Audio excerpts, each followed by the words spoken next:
Dios les bendiga. Este que le habla es su amigo y hermano Saúl Rivera.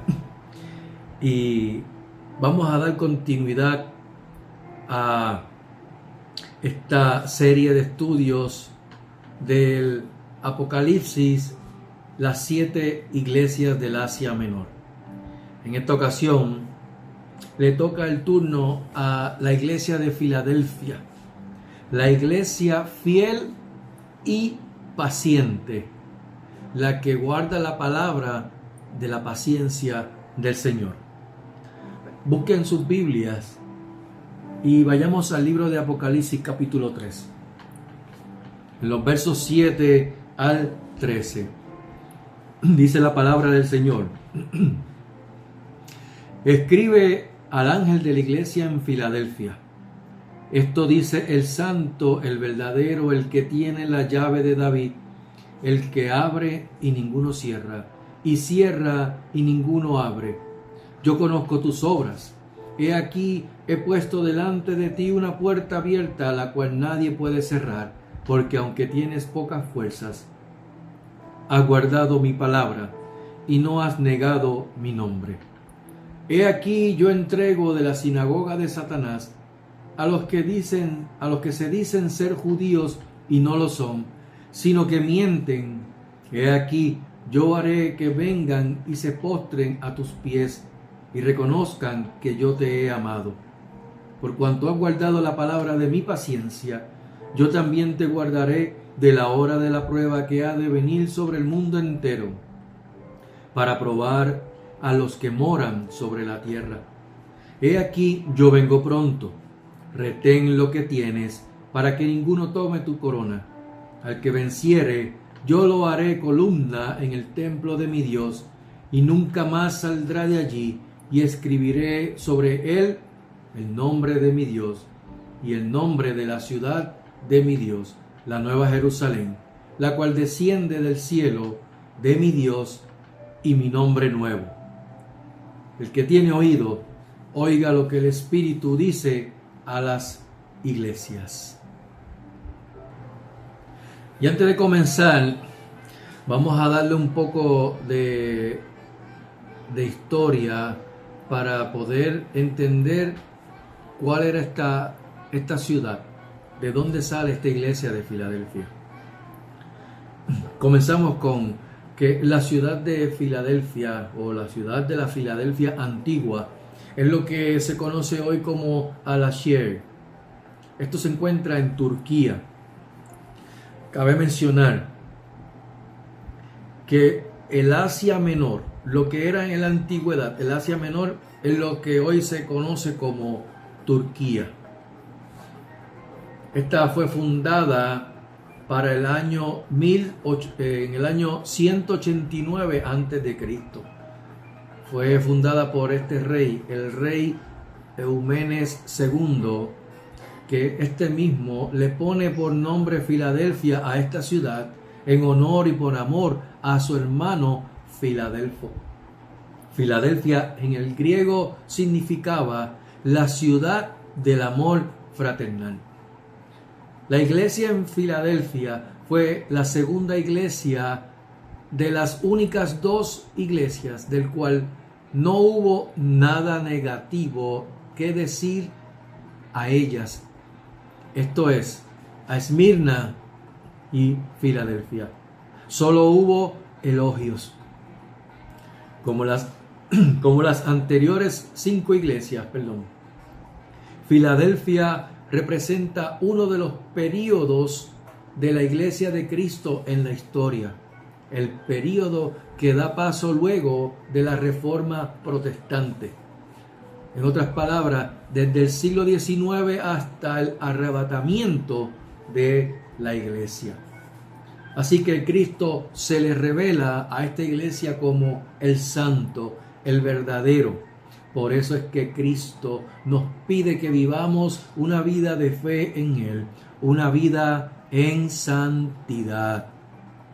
Primera de Pedro capítulo 1 verso 15 nos dice: sino como aquel que os llamó es santo, sed también vosotros santos en toda vuestra manera de vivir. Cuando se lee en la introducción en el capítulo 1 de Apocalipsis, vemos en el verso 18 que se presenta como: y el que vivo y estuve muerto, y tengo las llaves de la muerte y del Hades. Pero a esta iglesia de Filadelfia le dice que tiene la llave de David. Quiero hacer un poquito de historia bíblica. En Isaías capítulo 22, el verso 22, el profeta habla sobre una persona, Eliaquim, hijo de Hilcías. Y Eliaquim en hebreo significa Dios establece, Dios levanta. Eliaquim fue uno de los ministros más íntimos del rey Ezequías. Y como mayordomo de la casa del rey, tenía las llaves. Y lo que él abría permanecía abierto, y lo que cerraba nadie podía abrirlo. Es en Eliaquim que Jehová le dice al profeta que le daría las llaves de la casa de David. Cristo se revela como el que tiene las llaves, que por su soberana voluntad es quien abre y quien cierra. A Moisés, Jehová le dijo en una ocasión, en el Éxodo 33, verso 19, tendré misericordia del que tendré misericordia, y seré clemente con el que seré clemente. Y esto lo dijo porque Moisés halló gracia ante los ojos de Jehová, pero se quiso aprovechar de eso para interceder por el pueblo hebreo. Una intercesión que Dios lo paró en seco y le dijo: espérate, yo tengo misericordia del que tengo misericordia, y soy clemente con el que soy clemente. Y como hallaste gracia ante mis ojos, yo seré misericordioso contigo y clemente contigo. Dios no hace las cosas porque le da la gana. Todo lo que Dios hace, lo hace con un propósito. Así que Cristo le dice a Filadelfia que conoce sus obras y que le pone frente a ellos una puerta abierta, la cual nadie puede cerrar. ¿Qué nos quiere decir esto, querido amado y hermano y amigo?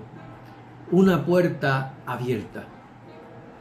Mira, vayamos a 1 Corintios 16, en los versos 8 y 9. Dice: pero estaré en Éfeso hasta Pentecostés, porque se me ha abierto puerta grande y eficaz, y muchos son los adversarios. ¿Quién estaba hablando aquí? Pablo le dice a los corintios que estaría en Éfeso, porque se le abrió una puerta grande y eficaz, aunque tenía muchos adversarios. Luego vuelve a escribirle en la segunda carta, segunda de Corintios capítulo 2, verso 12, y le dice que en la ciudad de Troas tenía una puerta en el Señor abierta. También vemos en Colosenses capítulo 4, verso 3, vemos a Pablo instándole a los cristianos en Colosa, que perseveraran en la oración, velando, y que lo tengan a él presente en sus oraciones, con el propósito de que se le abra una puerta. ¿Para qué? Para la palabra de Dios, para el evangelio de Jesucristo, por lo cual fue llamado, y por lo cual tú, querida iglesia, y yo fuimos llamados también a predicar las buenas nuevas de salvación mediante Jesucristo.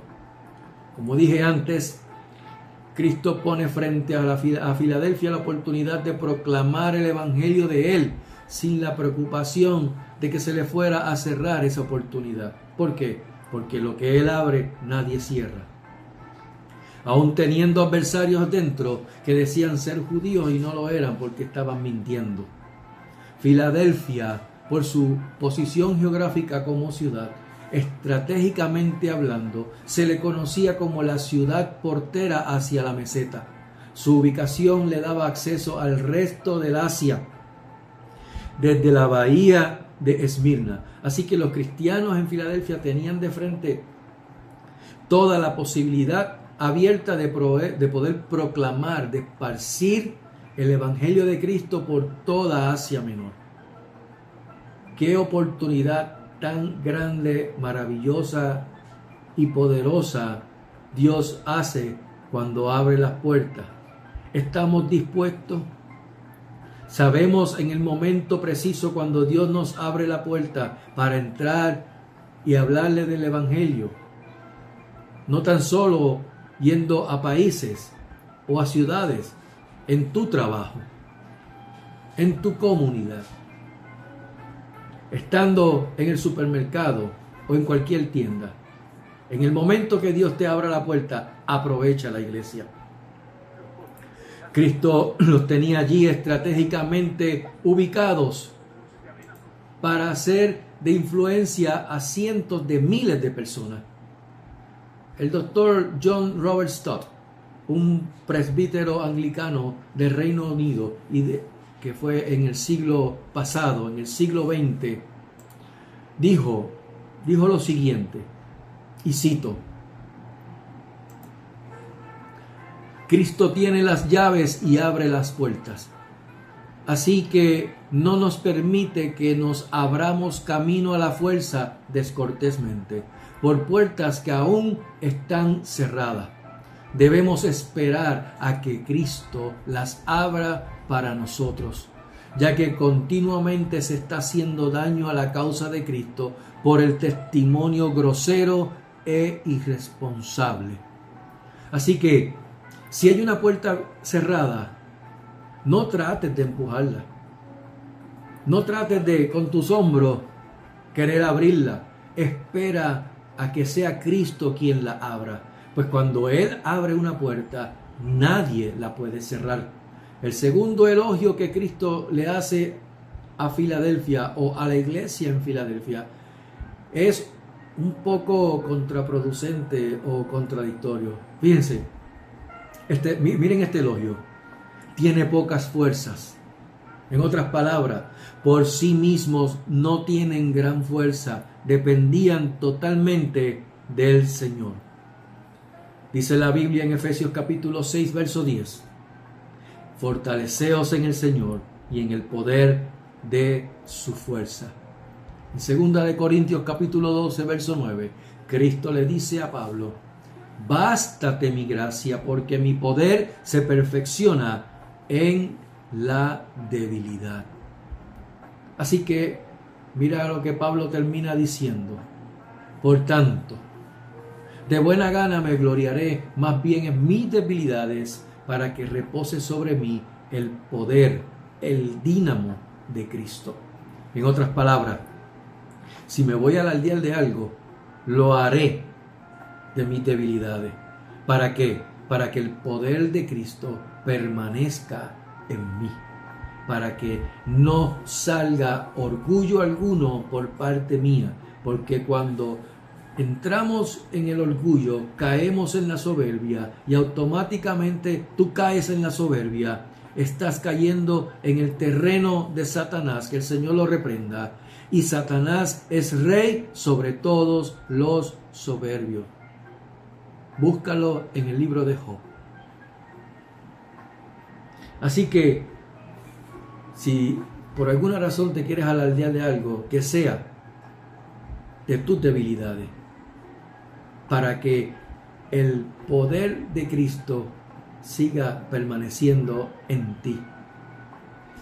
¿Alguien pudiera decir amén a eso? Si no puedes decir amén, di ouch, porque yo tuve que decir ouch muchas veces. Tercer elogio: guardaba la palabra de Cristo.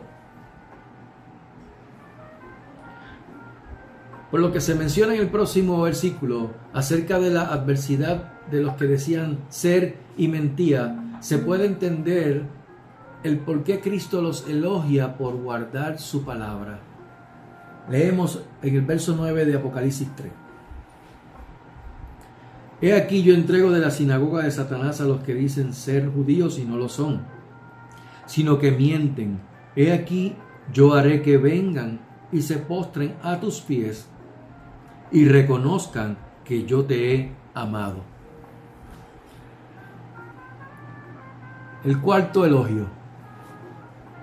El cuarto elogio era que no habían negado a Cristo, no habían negado su nombre. Así que conocían bien lo que Jesús había enseñado en el libro, lo que está escrito en el libro de Mateos, en el capítulo 10 y en el verso 32.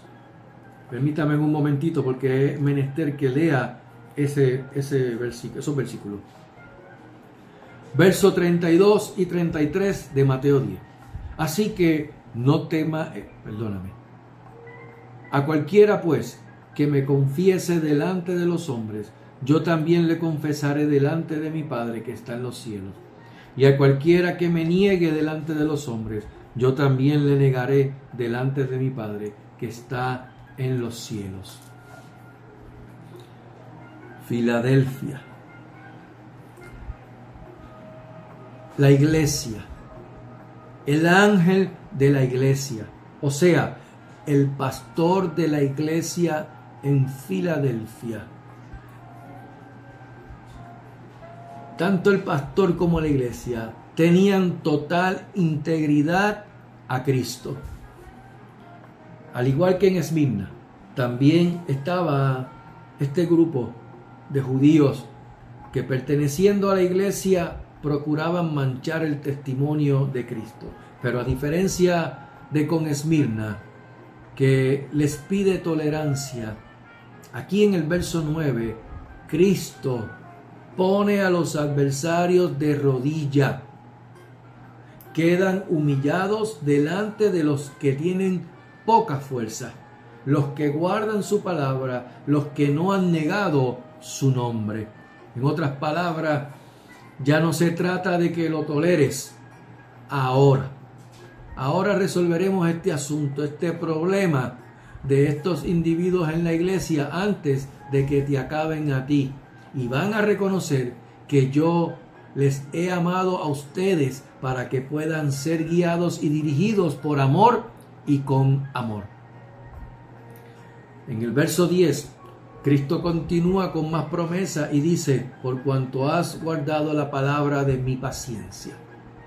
Interesantemente, aquí hay una promesa, pero no para el tiempo histórico de la iglesia en el tiempo del apóstol Juan, sino en tiempo futuro. ¿Por qué? Dice: te guardaré de la hora de la prueba que ha de venir sobre el mundo entero.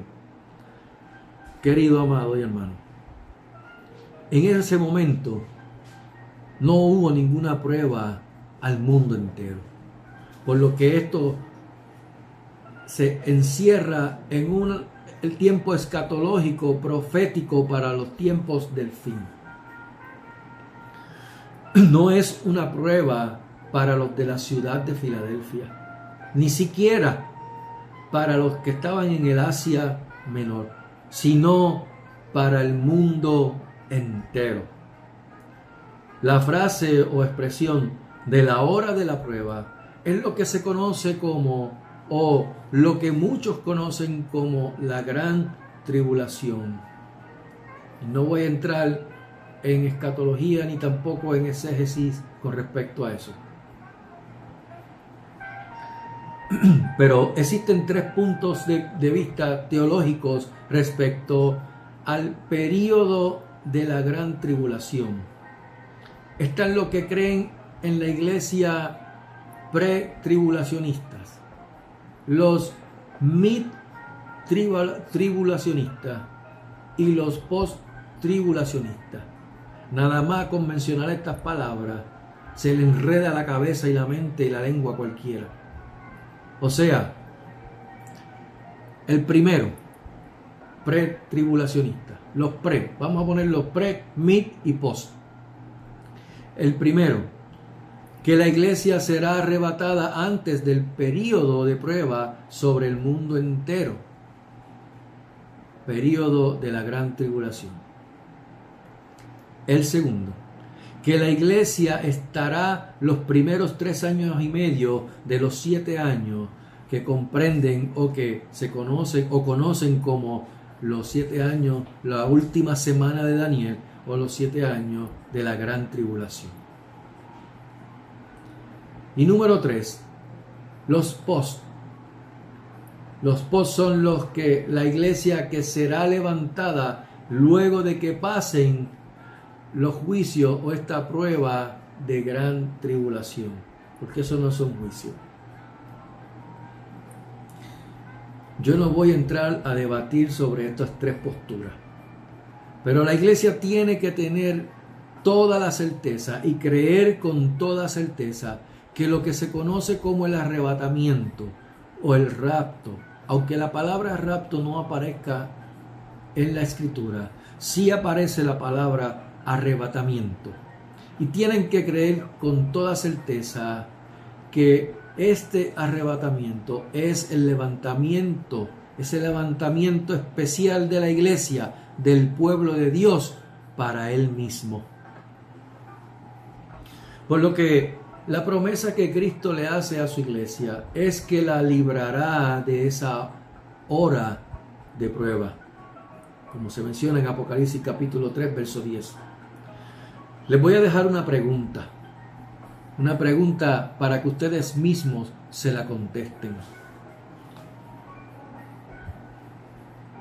¿Qué le pudiera la humanidad probarle al anticristo? Pregúntense en eso. ¿Qué le pudiera la humanidad probarle al anticristo? Mi respuesta, porque yo le estoy dando esa pregunta para que ustedes se la contesten. Mi respuesta es nada. No tienen nada que probarle a este inicuo. Si leen 2 de Tesalonicenses capítulo 2, se darán cuenta que ese personaje no pide prueba de nada.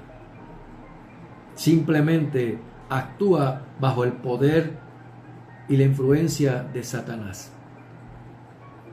Por eso es que yo no pienso debatir sobre las tres posturas que mencioné hace unos minutos atrás.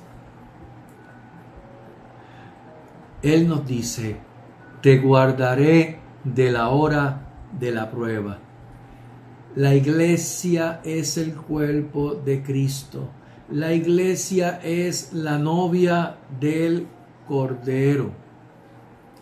No importa cuál traducción o cualquier revisión de la Biblia que tú busques, todas las expresiones, o más bien, todas expresan de la misma manera ese verso. Te guardaré de la prueba, de la hora de la prueba. Así que no importa cuál versión la quiera buscar, todas lo expresan de la misma manera. Dicen lo mismo, no lo alteran ni dan a entender otra cosa. Simplemente te guardaré de la hora de la prueba. Juzgue usted. Tercera promesa: yo vengo pronto. Retén lo que tienes. Miren, sabemos que en la iglesia, en términos generales, hay creyentes Éfeso, creyentes Pérgamo, creyentes Tiatiros y creyentes Sardis. Creyentes a los cuales deben procurar corregir lo que en sus vidas no va en acorde con la Escritura, en acorde con Cristo, con su palabra, antes que le sea tarde. Por eso es que Cristo le dice: arrepiéntete. A todas ellas le dice: arrepiéntete. Pero también hay creyentes esmirnios que son fieles hasta la muerte, y creyentes filadelfios que guardan la palabra de Cristo, la palabra de su paciencia, que no niegan su nombre, que retienen el tesoro de su salvación. ¿Eres tú, Iglesia Filadelfia? ¿Eres tú, o te pudieras llamar, un creyente Esmirno? Espero que no caigas en la lista de los de Pérgamo, Éfeso y Tiatiros y Sardis. Específicamente en Sardis, en la iglesia muerta. porque dice que está viva, pero está muerta. Y eso se llama hipocresía. Aprovechemos la puerta abierta que Cristo nos abre para proclamar su evangelio. Iglesia, aprovecha la puerta que Cristo ha estado abriendo para proclamar su evangelio, su palabra. Puerta que cuando Cristo abre, iglesia, jamás nadie puede cerrar. No habrá diablo que pueda cerrar la puerta que Cristo abre. Aleluya. Procuremos ser llenos de su espíritu.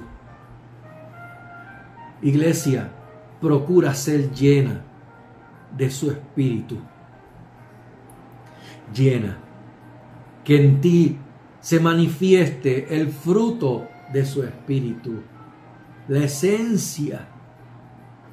Esa esencia del fruto de su espíritu, que es en todo amor, gozo, paz, paciencia, benignidad, bondad, fe, mansedumbre y templanza. Iglesia, que nadie tome tu corona. No permitas que nadie tome tu corona. No lo digo yo, lo dice Cristo. Lo dice Cristo en su palabra. Tengo que volver a leértelo. He aquí yo vengo pronto. Retén lo que tienes para que ninguno tome tu corona. No lo digo yo. Está aquí escrito en su palabra. Iglesia, que nadie tome tu corona. Mira lo que dice en el libro de Hebreos, en el capítulo 2. Por tanto, así que te digo a ti, iglesia, por tanto, es necesario que con más diligencia atendamos a las cosas que hemos oído, no sea que nos deslicemos. Primera advertencia. Porque si la palabra dicha por medio de los ángeles fue firme, y toda transgresión y desobediencia recibió justa retribución, ¿cómo escaparemos nosotros si descuidamos una salvación tan grande, la cual, habiendo sido anunciada primeramente por el Señor, nos fue confirmada por los que oyeron, testificando Dios juntamente con ellos, con señales y prodigios y diversos milagros y repartimientos del Espíritu Santo según su voluntad. Mira lo que dice más adelante en el capítulo 3. Por lo cual, como dice el Espíritu Santo, voy a leer desde el verso 6. Pero Cristo, como hijo sobre su casa. ¿Cuál es su casa? La iglesia. Nosotros somos templo de su Espíritu. Pero Cristo como hijo sobre su casa, la cual casa somos nosotros. ¿Acaso yo me estoy queriendo inventar algo? Eso está aquí en Hebreos capítulo 3. Hebreos capítulo 3. Pero Cristo como hijo sobre su casa. ¿Cuál casa? La cual casa somos nosotros, si retenemos firme hasta el fin la confianza y el gloriarnos en la esperanza. ¿Cuál es la esperanza del creyente? La esperanza bendita es el arrebatamiento de su iglesia. El que Cristo venga y levante a su iglesia, ese es nuestra esperanza bendita. Por lo cual, como dice el Espíritu Santo, si oyereis hoy su voz, no endurezcáis vuestros corazones. Segunda advertencia. Primera advertencia, que no te deslice. Segunda advertencia, que no caigas en incredulidad. Mirad, hermanos, que no haya en ninguno de vosotros corazón malo de incredulidad para apartarse del Dios vivo. Antes, exhortaos los unos a los otros cada día, entre tanto que se dice hoy, para que ninguno de vosotros se endurezca por el engaño del pecado, porque somos hechos, iglesia, participantes de Cristo, con tal que retengamos firme hasta el fin nuestra confianza del principio. Entre tanto que se dice, y vuelve otra vez, si oyereis hoy su voz, no endurezcáis vuestros corazones como en la provocación. Iglesia, Cristo viene pronto. Y pronto es veloz, como en los días de Noé. Un ejercicio, creo que lo mencioné en la clase anterior, te lo vuelvo a mencionar. Búscate en el libro de Génesis, cuando Dios le habló a Noé y le dijo que entrara una vez entrados los animales. Y le dijo, entra. Génesis, capítulo 6.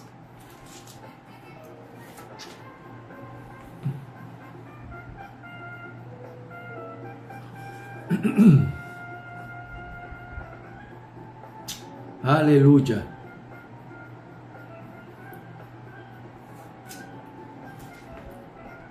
Permítame un segundo porque es importante que lea esto. Quiero darle un tips.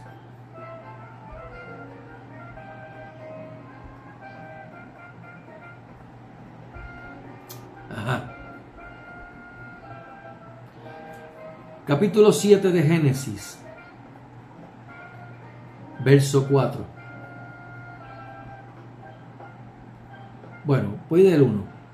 Dijo luego Jehová a Noé, entra tú y toda tu casa en el arca, porque a ti he visto justo delante de mí en esta generación. De todo animal limpio tomarás 7 parejas, macho y hembra, mas de los animales que no son limpios, una pareja, el macho y su hembra. También de las aves de los cielos, 7 parejas, macho y hembra, para conservar viva la especie sobre la faz de la tierra. Escucha bien, iglesia, ahora. Porque pasados aún 7 días, yo haré llover sobre la tierra 40 días y 40 noches, y raeré de sobre la faz de la tierra a todo ser viviente que hice. E hizo Noé conforme a todo lo que le mandó Jehová. ¿Le dijo Dios o no le dijo Dios a Noé cuándo sería que iba a caer su juicio? ¿Le dijo Dios a Noé o no le dijo Dios a Noé cuándo era el momento en que él tenía que meterse al arca porque venía el juicio? Iglesia, el que tiene oídos, oiga lo que el Espíritu le dice a la iglesia. Que Jehová les bendiga, que Jehová les guarde, que Jehová haga resplandecer su rostro sobre ustedes y tenga misericordia. Que Jehová alce sobre ustedes su rostro y ponga en ustedes paz. Que el Señor les bendiga rica y abundantemente y añada gracia sobre gracia. Amén y amén.